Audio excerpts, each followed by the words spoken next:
Hey, I'm Mike. I'm juror number 7, and this is my Ponderosa.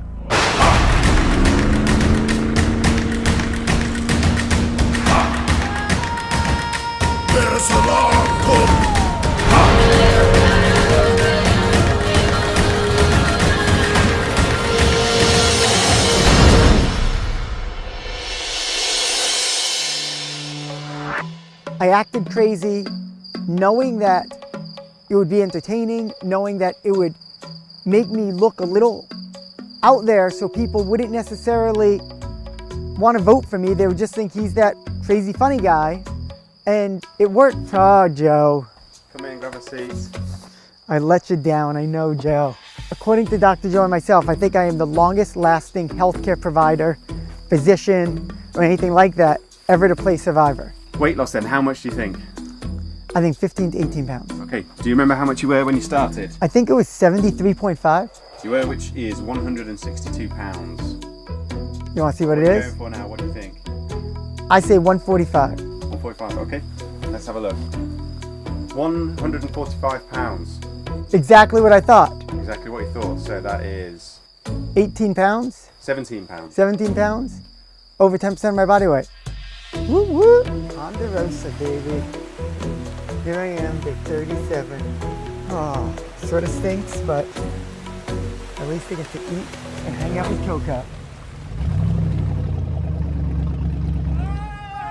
Woo! Coco! What up, Daddy?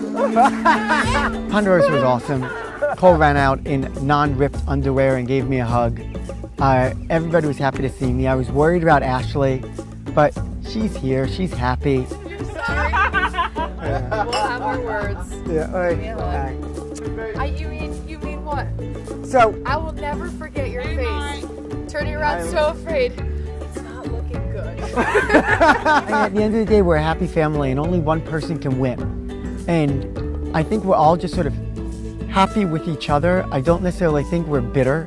We all wish we could have done better, but I got to day 37 on Survivor. I had Chrissy and Ryan willing to do anything that I wanted them to do just to stay alive.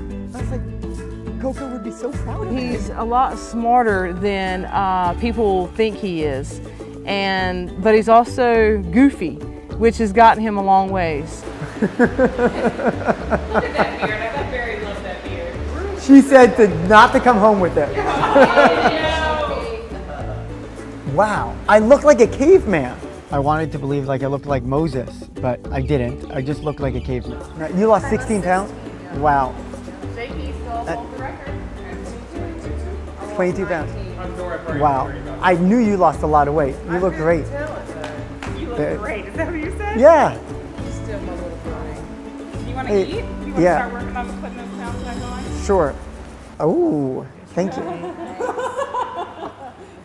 This is awesome. Thank you guys. I said going into this game, from day one, before I ever met Dr. Mike, at first he reminded me of the 40-year-old virgin, and then the first thing out of his mouth was that he's a sex doctor, which I thought was incredibly ironic.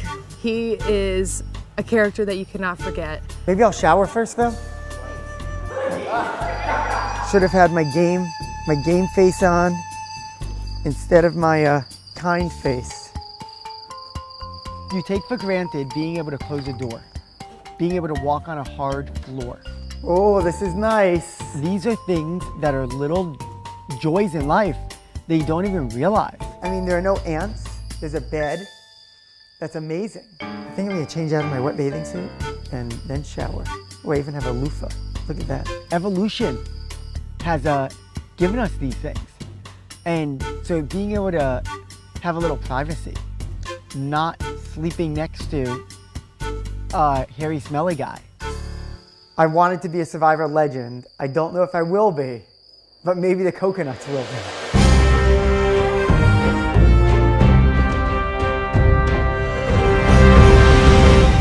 I think actually within 12 hours being here, I had 4 meals. I had dinner last night, and then this morning I had 3 breakfasts. You know, me and my other half, you know, the coconuts, Dr. Mike, we started off kind of rough. You know, I put a target on his back first day in camp. I mean, the first seconds, you know, because it gave me the ability to kind of look for the idol. But I think the reason why we got along was because he's older, I'm a little bit older in our tribe initially, and you know, people were scratching backs and giving massages, and we gravitated towards each other because we want to win the game, you know.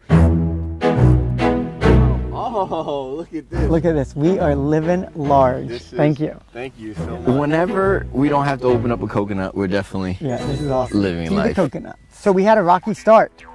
Then the first day was bad, the second day was bad.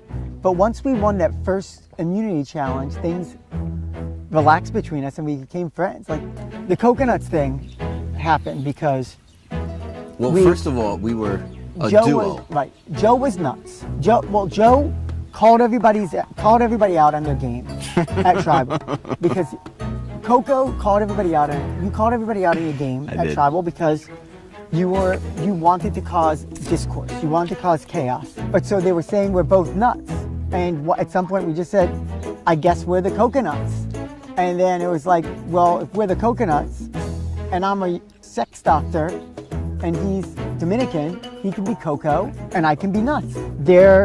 Joe and I clearly have a natural chemistry together. Like they're brothers from a different mother. Yeah, You it can went say. from hate to love, and it was just natural, and I didn't see it. I mean, who would have thought, you know, Yeah. a light-skinned Dominican, you know, I'm definitely urban and I love hip-hop and all that stuff, and then you see this guy, and the last thing you think, he's urban and loves hip-hop too, and he does. I do a little bit, yeah. I like to get down, even though I can't keep a beat. Like, I mean, every relationship with the word nuts in it has to have some kind of a romantic chemistry.